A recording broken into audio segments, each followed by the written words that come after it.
Hello. Okay, so we are going to start off by analyzing the bow 4 of Cindy's boat. This is our old school boat. Rowers, please bear with me. This is the first time I'm doing this, so we're going to see how this technology plays out. We're going to fast forward until we get zoomed in on the bow 4. Okay, so let's go ahead. We're going to start off right here, and let's begin by looking at coming out of the bow together.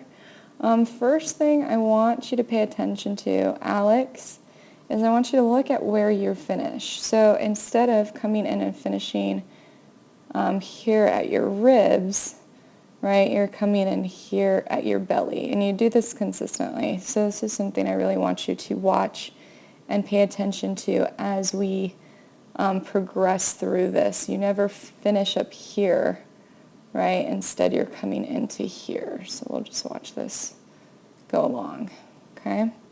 So that's the first thing we want to watch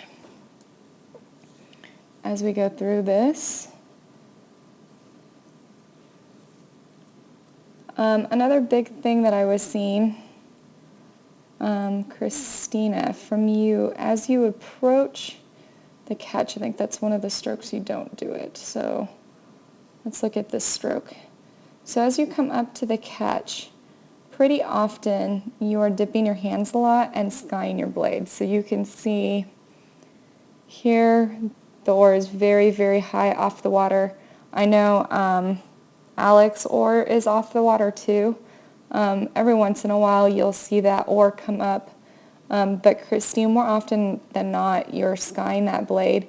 It's really causing you to miss that top of your stroke. So you can see here, as we progress through, your oar is not touching the water, but you can see that your seat is already moving backwards.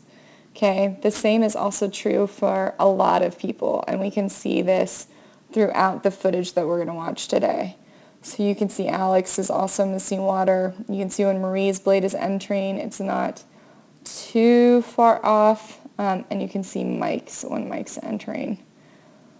So let's clear that out. Let's keep watching. We're going to slow it down and watch in slow motion as we go through here.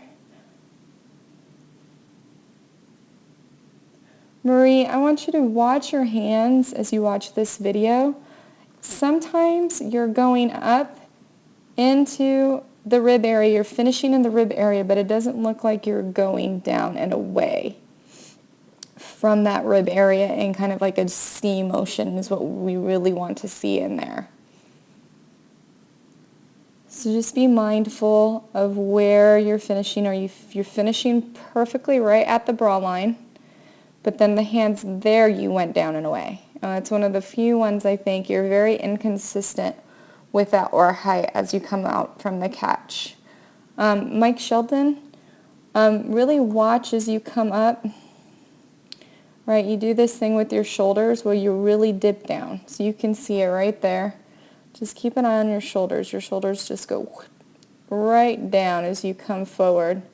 So you're really dipping those shoulders down, driving the oar handle down, right, causing the blade to go up, causing you to miss all sorts of water. So another thing to watch out for, once your body goes over, you should be very still with that upper body, and especially this outside shoulder as you come forward. See it dip down there? So really keep an eye and watch the shoulder as we're coming through. So another thing I really wanted to focus on with this group is just kind of the hacking at the water, kind of missing that top of the catch.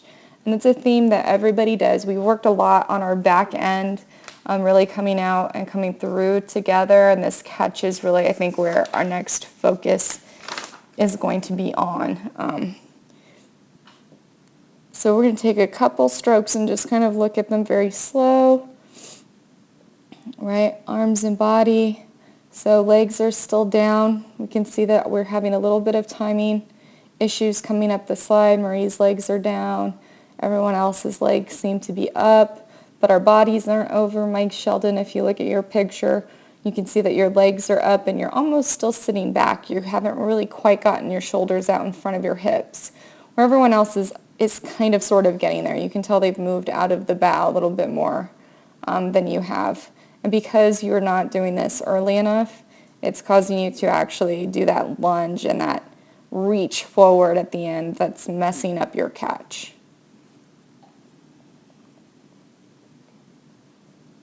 Alex, I also want you to look at your roll up here at the end. It's usually a little late. You tend to start it early, but then for some reason you never really finish it until right there. You start the early roll up right at the right spot, but it kind of hangs out there. Sometimes it goes back feather before you get it square. So I would just encourage you to keep rolling it up from that point and really get it square nice and early. Watch the dipping of the hands. Every once in a while you go into this dipping of the hands right at the catch. Okay, Marie, you can see a lot of splash on your blade from the back there, right? And it's definitely a forward splash that we're seeing, which means that you're hacking at the water and not really backing in or dropping the oar down right at the finish, right at the catch, like what we would like you guys to do.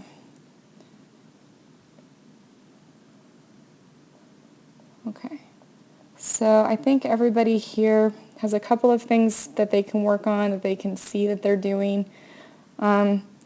Christine, and this is just related to the skying of the blade, because when you don't do it, you don't use your back first, but when you sky your blade and you miss that initial legs, you can really tell you're trying to catch up and use your back early to try to catch up with everybody else. So really just working on keeping those hands level, making sure we're not dipping down with those hands right at the catch so that we're not missing water. Okay. So I'm going to let this play for a little bit.